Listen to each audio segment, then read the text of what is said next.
Hi everyone, I'm Janvi Pandya. I'm currently pursuing my PhD in counseling psychology from USA, and I did my master's in counseling psychology from India. And a lot of people have been asking me about my career path, or what all did I do, from where did I start, and what all did I study and where, to and what am I doing currently. So I am happy to share that, but I'm also very cautious. So before starting my career path and trajectory, I want to say that I strongly believe that the start line is not always the same in a race. So this is not a thing to compare. A lot of people, the first reaction that you might have is to compare. Oh my God, this person studied in this college, so maybe to be able to get into a PhD, I need to also do the same things, and I don't think that's true. And especially for people who are minorities, underrepresented, also people who come from smaller towns and cities where they might not have the same amount of exposure as a big city might have, and due to circumstances at home, family, or other reasons, people might not be able to go on to pursuing education in the same places or in the same areas as a few others might. And so that's why it's very important to acknowledge that. I don't believe that, oh my God, this, firstly, the definition of success is also very variable. But for some people, it's like, oh my God, look at this person doing so well. But, it's not just the person, it's a lot of circumstances and situations that are also very important in factoring a person reaching where they are. So I hope that this video is just for you to gain knowledge out of it, and also get inspiration to do the best of what you have in your ability. So even if you're from a small town, wherever you are from, that's fine. You As long as you're giving in your best, I think that is what matters. Yeah, so that's the caution that I have, and especially because it affects your self efficacy sometimes. Self efficacy is your belief in your own ability, and your belief sometimes is even more important than the ability itself, and that's what research says. So self efficacy extremely important. So I want to make sure that wherever you are from, even if it's a very small town, even if you're from a background which is not very well represented, your perspective matters, and you bring diversity. Or if you've not had a background in psychology and are planning to do it at a later stage in life, that is diversity. We need diversity, and that helps in creativity and creating new opportunities and new ways of applying psychology, studying psychology, and researching psychology. Okay, so how I started was, at a very young age, I was interested in psychology. I was in sports. I used to play on the national level. I used to play archery. And at that time, I did not have access to any counselors, but I needed one because there were a lot of things that were going on. For example, if you don't do well in the beginning of the game, you lose your morale almost, and then you end up doing poorly throughout the game. So that's things like that were happening. I was very young, dealing with a lot. I started at 6, 7, 8, and that's the ages when I needed it the most. And again, that was a privilege I had. My father was a musician, and he would travel a lot. So even though I didn't have access to counselors, my father found a sports psychology book, and he actually got two of them from abroad. And from those books, he would read things and help me. And then that is the first time I realized that there is a whole science that studies human mind and behavior and can help you in your well-being. So that was very fascinating to me. So I was curious at that time. Later on, I discovered a video series on Discovery Science channel called Discovering Psychology, by Philip Zimbardo. And that time Discovery Science was new, and it was all TV. We didn't have phones and all so much at that time. So maybe this was when I was 13, 14 years old. I'm very fascinated about, whoa, this is psychology. I want to do something like that. And then I learned that after 10th standard, Mumbai offers psychology in 11th and 12th grade, which is again not an option in lots of places in India, and that is fine. We just do very basics, and I have a whole lecture series on 12th standard psychology. If you watch it even once, you'll get a rough idea of what psychology is, and what is being taught, at least in Maharashtra, in psychology.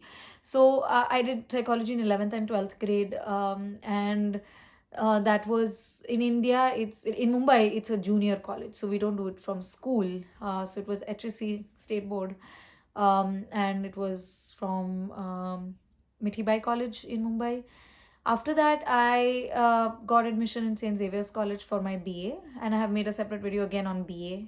There's also a video on BA versus BSc, because a lot of people don't have access to BA in psychology, but they do have access to BSc, and vice versa. So I have made a video on that as well. So I chose to do a BA in psychology. And so in the first year when I enter, and it's more detailed in the BA in psychology video, so you can watch it there. But at that time, you don't necessarily have a guaranteed seat in psychology, because it's like it's based on your marks. And in St. Xavier's College, they have 24 seats in the third year. So basically, in your first and second year, you study psychology with a few other subjects that you choose, and then and some general subjects. And then based on your first and second year marks, you're decided whether you get into the third year or not. So in the third year, fortunately, I got in, and I was also in one of those 24 seats. So I was able to major in psychology. So I did full 6 papers. So I graduated with a BA in psychology. After this, I applied to MA in psychology in one of the colleges of SNDT University in Mumbai. And that's where I pursued my MA in counseling psychology. So again, I've also made a video on MA in clinical and counseling psychology with Labdhi Vora, which you can watch on my channel. So in that video, in that course, we first start with a general psychology and then move on to specializing in. So I chose to specialize in counseling psychology eventually in my second year. Then I applied to, while I was doing my master's and everything, I was applying to PhD abroad, and I did not apply. I only applied to 4 places. So in the US, and so I was applying for a PhD at that point, and I was not sure if I would get into a PhD program, because generally they are funded, and I only wanted a funded opportunity where I don't have to pay any tuition fees or like any cost of living or things like that, because that was not something that I wanted to do.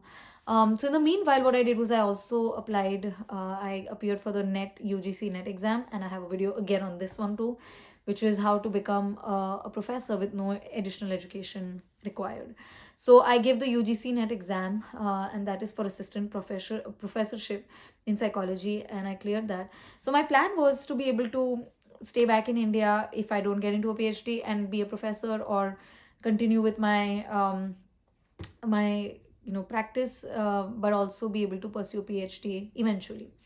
But I got into some places here, and then I chose to come where I am right now in Iowa City. So I chose this university because it was the perfect match for my professional and research interests, and it was a great community. And so now currently I'm pursuing my PhD in counseling psychology, and my research interests right now are in positive psychology. I'm also now shifting gears towards multicultural counseling and things like that. So that's what I'm doing currently. But again, at different stages, some people who might be watching this video might be interested in psychology at a later stage. So if you're someone who's just in 10th grade, and if you have the opportunity to do psychology from 11th and 12th, maybe you can. But it's not compulsory and necessary, and not necessarily the best thing to do, because some career researchers, like counseling researchers or career researchers, theorists in psychology, talk about things like going along the way. Like one of the theories is happenstance career theory, which is like, oh, you discover things along the way. So unfortunately, our system does not allow a lot of flexibility. So if you decide very late, you might not be able to go back. You might still have to go back to college and do a few more years of your education to be able to do psychology. But at least it's getting better. So earlier it used to be like, to get into a master's program, you needed to have a BA in psychology, which means you need to do full BA for 3-4 years, 3 years at least in India. So now it's changing. Now you if you decide after BA, for example, if you did a engineering course and now you want to do psychology, there are options available. I also have a video on that, which is masters in doing a master's without a background in psychology. You just have to do a little more research and see places that you're eligible for. Unfortunately, that'll be lesser places than those who might already have a BA in psychology. But what I strongly believe is diversity in all terms, diversity of places. So if you come from a small town, that is great too, because you're bringing a diverse perspective from your own city and your own culture. In the same way, if you're from a different field, that also brings very valuable perspective, and diversity helps in creativity. So that will help us better our research, education, and application of psychology. So I personally think that it's not a bad thing if you're not from Mumbai, Delhi, or you don't have the opportunities to go to these big cities to be able to pursue your education, or like Pune, things like that.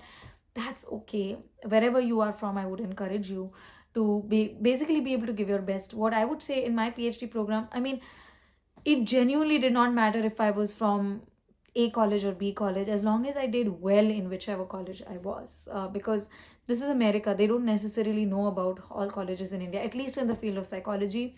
And so, what mattered was when they, even with my, and I've been in different positions, like I've been, after my master's, I had a little time before I came to America for a few months, and I was working as a professional therapist. I worked in an organization, and I also saw clients and stuff. So I have been in both positions where I've given interviews and I've taken interviews for hiring. And in both situations, I think what mattered more to at least the employers that I have had experience in interviewing for and also recruiting clients and candidates is that they care about how much you know and how well you do what you do rather than which college you're from. So, for example, if a person has a very big university name behind them but are not, good at what they do, or they don't know what they're talking about, they're less likely to get hired than someone maybe from a very small town but excellent at what they're doing.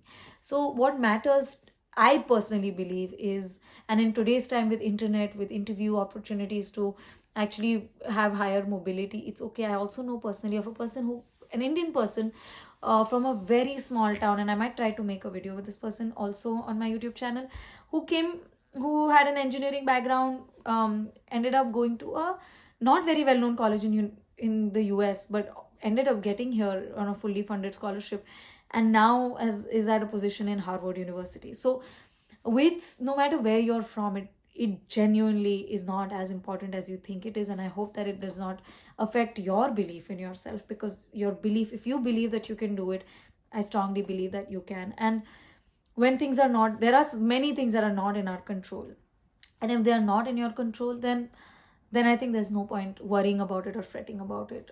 So I think what matters is, at the end of the day, you might just be happy that you did your best. And then if it does not pan out, and that was for me, if the PhD would not have worked out, if I did not get admission in a PhD program, I think in the aim of striving for it, I had ended up doing, I had ended up reaching on a level that I would not have reached or expected to reach if I had not aimed for something so big. So, and that's what the president of APA told me once, and he was like, APA is American Psychological Association. When I had a question to him, I was just like, people coming from smaller towns don't have the same systemic opportunities. Like, for example, for students born in America, they have a lot more exposure to research and lot of opportunities as compared to us systemically, lot of options as well. So he said, aim for the stars and you will land up on the moon. So I would just say that no matter where you land up, in the process of trying to aim big, you go so far along that when you look back, you're like, oh my god, that's a long journey that I came through. And even if you don't get that dream college or the dream position or the dream job that you wanted, wherever you are, you will still be very, very good. You will be among the best. Do It's like almost taking the best out of your ability and doing the best that you can. So I hope that this video helps. And yeah, again, start of the race is not the same. We don't know what people go through. There might be mental health concerns, family concerns, financial concerns, lots of things that are going on. So there is no point in comparing yourself with anybody else. And I would just say, looking at what can you do, what best can you do with what you have and what you can do, is what's important. I hope this helps, and take care.